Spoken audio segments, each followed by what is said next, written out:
Hola a todos, jóvenes estudiantes. Hoy tocaremos el tema de generaciones de la computadora. Pero, ¿por qué es importante que estudiemos este tema? Simple. Lo primero que nos viene a la mente cuando oímos la palabra tecnología son cosas futuristas, como nos las muestran las películas. Y no es una concepción errada, pero hemos llegado a estos avances gracias a un proceso gradual que tomó muchos años en concretarse. Para saber cómo es que llegamos a la tecnología de la actualidad, repasaremos las distintas generaciones de computadoras y sus respectivos aportes tecnológicos.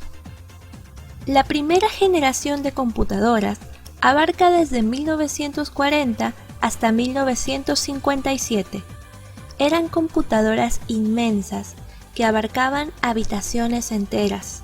Su costo de fabricación y mantenimiento era muy alto, ya que la tecnología de la época, los tubos al vacío, se malograba fácilmente y requería que se recambiara muy seguido. Estas computadoras funcionaban con válvulas, usaban tarjetas perforadas para ingresar datos y programar, así como cilindros magnéticos para almacenar información. Se usaban solo en el ámbito científico y militar. Eran computadoras grandes y pesadas que usaban una gran cantidad de energía, por lo que generaban mucho calor, así que se requerían también sistemas auxiliares de aire acondicionado para que no se sobrecalentaran. Hablando de ello, los tubos al vacío eran dispositivos electrónicos que de alguna manera se parecen a nuestros actuales bombillos de luz. Sin embargo, su tarea no era iluminar, sino conducir electricidad. Fueron creados por John Ambrose Fleming, un físico inglés. Como les dije antes, se parecen a los bombillos, así que tenían dos pequeños filamentos conductores de electricidad. Pero como la tecnología de ese entonces era limitada, quemarlos era bastante frecuente. Como hitos notables, tenemos al ordenador Mark I, el primer computador electromagnético construido por IBM y enviado a la Universidad de Harvard para el uso de su plana. También tenemos a la computadora ENIAC, máquinas que representan muy bien las características que estudiamos hace un momento. Este computador le pertenecía a la Universidad de Pensilvania. Como tercer hito notable está el computador Z1, creado por el alemán Konrad Zuse, como la primera electrocomputadora mecánica programable. Continuando, no podemos dejar de lado a la Colossus, que tuvo una fuerte participación en las labores de espionaje británicas durante la Segunda Guerra Mundial. Alan Turing, uno de sus diseñadores, es considerado hoy como el padre de la informática. Tenemos además el modelo EDVAC, que podía funcionar hasta 8 horas sin fallar, así como almacenar datos en memoria. El computador UNIVAC 1 es el primero que se comercializa en los Estados Unidos, aunque todavía en ámbito gubernamental, ya que fue usado para procesar datos de censos. Concluyendo los hitos notables de esta generación, les explicaré sobre el lenguaje máquina. Seguramente en las películas habrán visto que aparecen números ceros y unos como representación de la programación de computadoras, y esto es correcto a medias. El código binario en realidad es el lenguaje que solo las máquinas pueden comprender. Los humanos no podemos utilizarlo, y más adelante vamos a ver la solución que le dimos al problema de no poder entender este lenguaje. Hablemos ahora de la segunda generación de computadoras, que abarca desde 1958 hasta 1964. Aunque todavía seguían siendo aparatos bastante grandes, eran más fáciles de mantener debido a la incorporación de transistores a su estructura. Con ellas nació el uso de los lenguajes de programación, lo que permitió crear programas con aplicaciones diversas. Aquí, las computadoras se expanden para uso empresarial. Se cambiaron los tubos al vacío por transistores por ser más rápidos, pequeños y confiables. Usaban redes de núcleos magnéticos en lugar de tambores giratorios para el almacenamiento primario. y pequeños anillos magnéticos vinculados entre sí para almacenar información e instrucciones. Se desarrollaron los lenguajes de programación ALGOL, COBOL y FORTRAN. No podemos dejar de lado el hablar de los transistores, creados en conjunto por John Bardeen, William Shockley y Walter Brattain, que revolucionaron a las computadoras porque facilitaron la existencia de dispositivos más pequeños. Son componentes electrónicos formados por materiales semiconductores y a día de hoy siguen usándose en prácticamente todos los dispositivos de uso cotidiano, como lámparas o incluso celulares, pero dentro de sistemas mucho más complejos. Ahora hablaremos de algunos hitos notables de la segunda generación. Tenemos a la computadora IBM 1401, que se usaba para administrar empresas. Su velocidad era notablemente mayor a las de su generación predecesora. En cuanto al modelo IBM 1620, si comparáramos su precio en esa época con lo que nos costaría ahora, sería más o menos $2 millones. Era una computadora que utilizaba formato decimal, pero codificado en binario. La IBM 7094 fue la primera computadora que creó una voz sintética, cosa que los programadores John Kelly, Calor Lockbaum y Max Matthews lograron, haciendo un cover de la canción Daisy Bell de Harley Dacre. Pero IBM no era la única empresa que fabricaba computadores. También tenemos los modelos CEC-1604 y CEC-3600. Ambos fueron diseñados por Seymour Cray, el padre de las supercomputadoras. El modelo 1604 era considerado el más rápido de su época y el primero en tener gran éxito comercial, mientras que el modelo 3600 era un monstruo de procesamiento para el estándar de ese entonces. No podemos dejar de lado la computadora UNIVAC 1108, que empezaba a traer avances que nos catapultarían hasta la siguiente generación. Ahora bien, ¿recuerdan el lenguaje máquina? El del sistema binario de ceros y unos. Bien, la solución que los informáticos de la época hallaron fue crear lenguajes de programación que permitieran traducir las órdenes de las personas al lenguaje de los computadores. ALGOL fue uno de estos lenguajes, y aunque no fue popular, sentó las bases de la sintaxis de los lenguajes de programación del día de hoy. COBOL contribuyó con su alta compatibilidad. Esto parece entonces ser revolucionario, ya que no existía un estándar de fabricación, y los computadores tenían que traer su propio programa o eran incompatibles.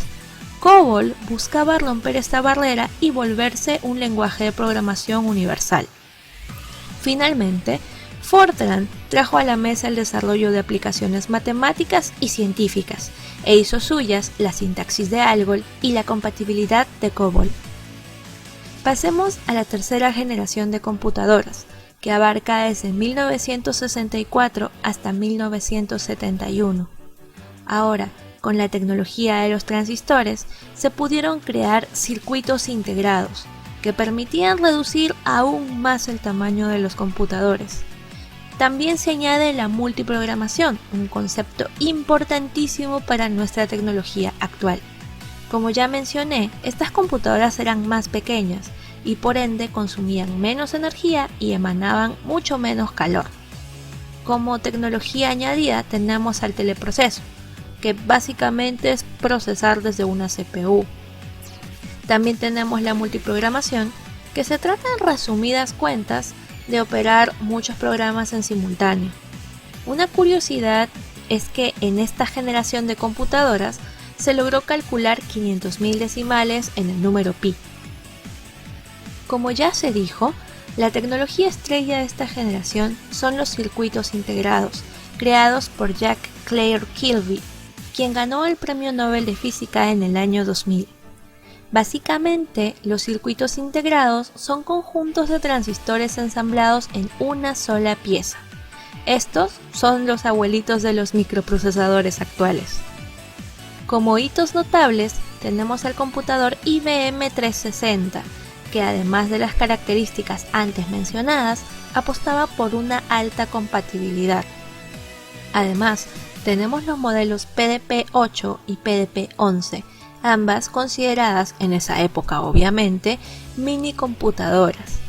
Ambas fueron un éxito comercial.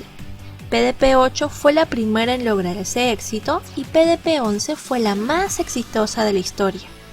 Se caracterizaron por su bajo costo y alto volumen. La mejora de PDP-11 es interconectar todos los elementos del sistema a un solo bus de comunicación, lo que hacía más rápida la respuesta de procesamiento. Bien, hablemos pues de la cuarta generación de computadoras, que abarca desde 1971 hasta 1982. Esta generación marcó un antes y un después en la revolución tecnológica, con la aparición de los microprocesadores, que permitían que los dispositivos pudieran volverse mucho más pequeños. Esto hizo posible la existencia de las computadoras personales o PC, que en la actualidad son muy importantes en nuestras vidas. Los microprocesadores de circuitos integrados traen una revolución a la industria. Estas computadoras son más portátiles y desde aquí se orienta la computadora al uso cotidiano. Las versiones más nuevas introdujeron el mouse y los sistemas operativos gráficos para que el usuario pudiera usarlas sin ningún problema. Estas computadoras también fueron producidas en grandes masas, obviamente con motivos comerciales. El primer microprocesador fue diseñado por Federico Faggin y producido por Intel, y es un circuito electrónico que actúa como una CPU. Es como una mezcla de muchos circuitos integrados y es tan avanzado que puede realizar cálculos y controlar los procesos de la computadora, recepcionar información y dar órdenes. Veamos algunos hitos notables. En primera, ya mencionamos que en esta época nacen las PC, con el fin de facilitar la vida de la sociedad civil. Esto forzó a los fabricantes a hacer computadores más compactos y sencillos de usar para cualquier persona, ya que no se iba a limitar su uso a expertos informáticos, como sucedía antes. También tenemos como menciones especiales al chip Intel 4004, el primer procesador de la historia, el cual concentraba el CPU en un único chip. Tiempo después, nació el chip Intel 8008, que podía procesar casi 4 veces más información que el chip anterior, con una mayor capacidad de cálculo. Aquí entra a tallar la multiprogramación, un proceso que consiste en cargar muchos programas en una computadora y poder ejecutarlos a la par. Esto en la actualidad es algo que hacemos todos los días, pero en ese entonces era poco común, y por eso fue todo una novedad.